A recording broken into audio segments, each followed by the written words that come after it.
Shalom, shalom, ba mama. Topamboli lisusu bino nyonso ba mama oyo chaque vendredi toza ko gêner pona mboka na biso toyebi lelo ezali dernier vendredi oyo tolobaki tozo gêner.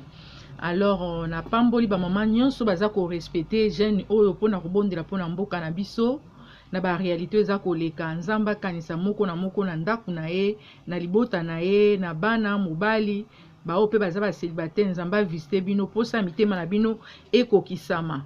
Ba mama na ngai na koumela te pona kolendisa bino mukie kamata chapitre oyo ya Esther chapitre 4 ezala méditation na yo lelo vendredi malgré bolandi émission na retard technique ezala toujours na ba caprice. Esther chapitre 4 verset 15 tangango nyonso ezala lokola méditation na yo. Ba mama na ngai jeûne et prière ezali mukolo moko agréable na vie na biso ba na Nzambe. Même eza na ba réalité belé tolekaka nango ba mama ebele nde nazoya même appel mama ebele toza kosuka mingi na kobondela mais esengeli tokotaka na ba jeûne et prière parce que Bible elobi ke eza na ba esprit mususu ekendaka elongwaka à travers ba jeûne, eza na ba flèche mususu oyo ennemi aza ko attaquer yo na nzela ya malade eza kozwa nzoto po ba flèche wana ezala neutraliser elongwa esengaka ba jeûne. D'autres esprits oyo résistaka elongwaka na ba jeûne. Alors lukaka ozala mwasi moko ne fiske une fois par semaine oza ko gêner na ndako na yo na bana na yo ko gêner pona yo moko ba réalité sala effort wana mama. Alors totangi na Esther chapitre 4 verset 15 Esther aza kolobela Mardoché alobi Esther envoya dire à Mardoché va rassembler tous les juifs qui se trouvent assis et gênés pour moi sans manger ni boire pendant 3 jours. Pendant 3 jours, ni la nuit, ni les jours. Mais moi aussi, je gênerai de même. Bandeko ba mama bolandi botangi yango mingi botangi yango nyonso nazokende na lombango mpona temps. Donc tosali méditation wana ndenge Esther apesaki ordre na Mardoché na ba situation mboka peka nde balekaki nango alobi bino bo gêner butu misato moi pe misato ngape na ko gêner mibeko bapesaki mpona mokonzi ya mboka ke soki mutako kokota kuna te ngana kokota soki kobika na bika soki kokufa na kufa. Biso pendenge moko mama esengeli tozwaka ba courage tango ozomona situation ezoko marcher te opesi offrande oui opesi action de grâce oui osungi ofele osungi veve oui mais salaka pe par ya jeûne et prière po ebrisaka ba chaîne elongolaka ba situation mususu oyo eza ko résister ndenge moko pe na mboka na biso tango toza ko bondela kokota ba jeûne Nzambe akoyeba kosala pe akoyanula biso. Alors na vendredi toke na lombango toko bondela toyebi ke toza na état ya jeûne mama obandaki jeûne après na kobanda na minuit tina ngongo yo na yebi ke prière vraiment ya confession toko ko sa ma ezate tozo kota kamba na moko na kati na prière mais soki yo moko moni ke il y a quelque chose za ko empêcher ou sala ke loko moko e sengi Nzambe afin kali biso po lo sambo na weza la solo ya parfum et ya no la maliboso na Nzambe. Alors toko kota na à la volée na prière ko kumisa Nzambe ko bondela ko remercier et puis mawa na ye na tina na mboka na Congo et loboko na ye ekita ye ba ko frapper ba onyo so baza ko empêcher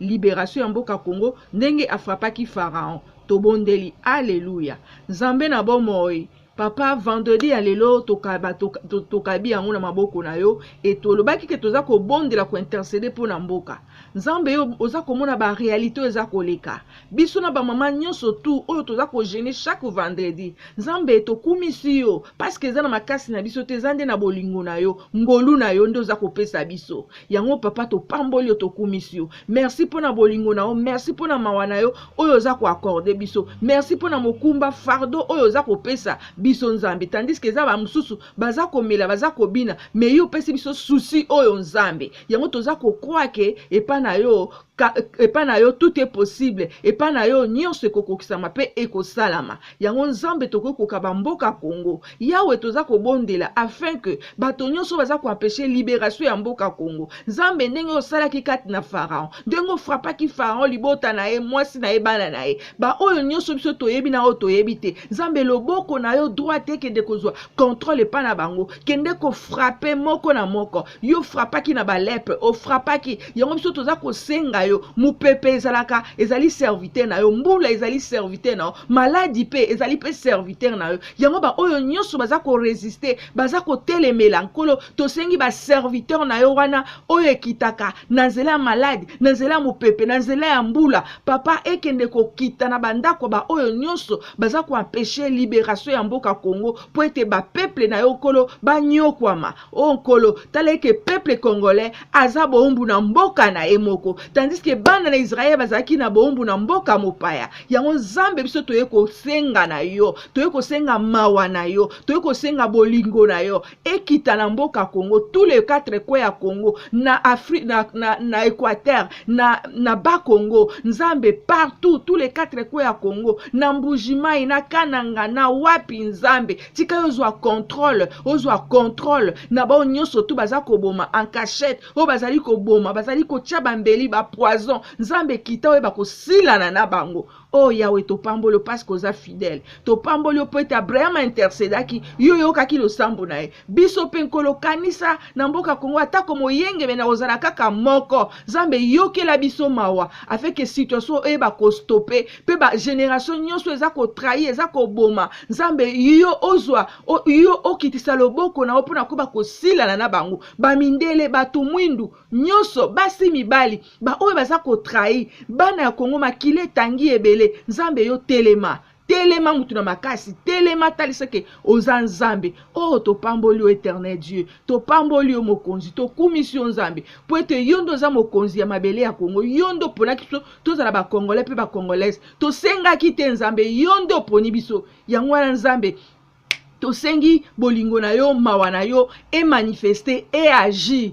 Oh merci. Et to pamboli ba mama moko na moko oyo baza ko gêner ko kila ndako ya moko na moko eza ko traverser ba moment difficile. Nzambe tika ete yo ba ko visiter, oyo ba ko sopa grâce na yo, miséricorde na yo. Nzambe Esther atelemaki alobaki soki na kokota, soki na kobika na bika, soki pe na kokufa na kufa. Nzambe na bomo yo longisaki ye. Ndenge yo salaki pona bala na Israël, biso pe toza kobelela nzambe na bomo kitisa epe na yo, kitisa epe na yo po yo lobelaki me bana Israël baki bana Israël batia makila na ba porte na bango po ete terminator akoleka. Yango biso tozo ko senga terminator na yo wana akita na mboka Congo na porte ya moko na moko, ba soda ba officier na aner na justice oyo epai wapi ezo salama te injustice. Nzambe tikete terminator na yo alanda bango basi mibali bisika nini o bazwami oyo biso tozo mona te me yo zo mona loboko no ezokoma. Oh merci éternel Père,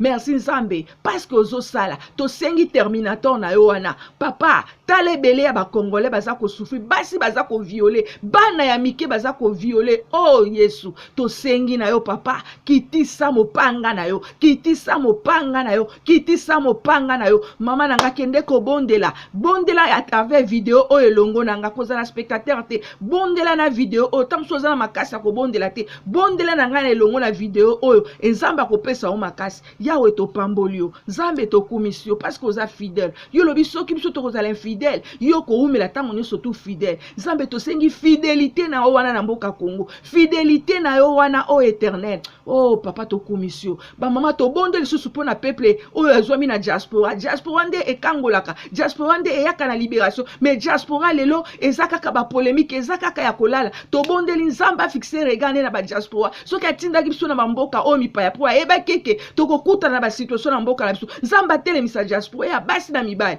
Prions l'Éternel Yesu nzambe tobondeli pona peuple congolais oyo azwami na mboka diaspora na nord na sud na est longola bango na distraction nzambe diaspora nde kangolaka bao baza na mboka batrahi telemisa diaspora ya basi na mibali oyo bakotelema oyo bakoloba liloba moko o nzambe na bomo po eke mboka na biso ekangolama o yawe telemisa basi bakobeta baporte bakokota na banord na baside telemisa mibali oyo bakosala bacontrat o nzambe po enof eleki nzambe na bomo telemisa diaspora o nkolo na Canada na France na Belgique na UK na wapi na Suisse nkolo wapi pa itozwami to telema ba mama diaspora basi ya diaspora mibali ya diaspora to telema pona ko bakokangola ko libere mboka na biso nzambe pesa makasi longola kidiba longola distraction pesa bango fardo pesa bango pasi o nzambe ba yoka yango pona ko ba telema pona ko ko libere mboka na bango Congo na pamboli o nzambe po eza fidèle aza fidèle wana tozaki na kati intercession na biso soki ata minute sili yo continue no ko bondela pona libota na yo bondela pona famille na yo bondela pe ba situation ezotungisa yo afeke ba chaîne ezokanga yo ya ba maladie eza kosila tozokende pe ba docteur bazomona eloko te ba chaîne wana ekoya na nzela ya jeûne et prière nzambe alekana ko bakopambola bino na muke otolobi nzambe aza fidèle pe azoyoka pe azosala nzambe alekana ko bakopambola bino méditation salango na Esther chapitre 4 tanga ngonyo surtout etake mwasi otoza kozwa ye lokola ndakisa exemple pona biso basi nyo surtout ba mama nyo so otokolanda video oyo nzamba lekana ko bakopambola bino intercession oyo nzamba visiter moko na moko wana ezalaki na présentation mama Bena à travers intercession na biso ya chaque vendredi o toza ko gêner pe toza ko killer toza ko gêner pe toza ko kila donc nzamba alekana ko bakopambola bino et toyebi ke jeune na biso aussi la lobi na tongo samedi na tongo nzamba kanisa moko na moko zala une femme de prière zala une femme ya ba jeune et prière même po na yo moko na ndako même bana na yo même ba situation mususu zala kata une fois et biso surtout chaque minuit soko bengami congolais congolaise chaque minuit telemaka ne fût-ce que 2 minutes bondela ka pona mboka Congo tondima yango otozo sala ekoko kisama pe ezako kozwa nzoto pe ko salama parce que prière eleki bato bazana minduki eleki bato bazana ba bombe biso toza kokwa na nzambe wana kelaki likolo na se meme bango banganga tango basala makam na bango na suko yokaka nzambe bayebaka ke Dieu existe mais bazana na pouvoir wana te pe capacité na te parce que baponi nzambe tiki l'homme albite to ba kopona malamu na mabe bango baponi côté ya mabe mais bayebi ke Dieu existe yango biso to sala suko nzambe wana oyo aza ko existe nzambe ya solo wana. Merci beaucoup. Nzamba pambola bino nde tokutani mbala na sima.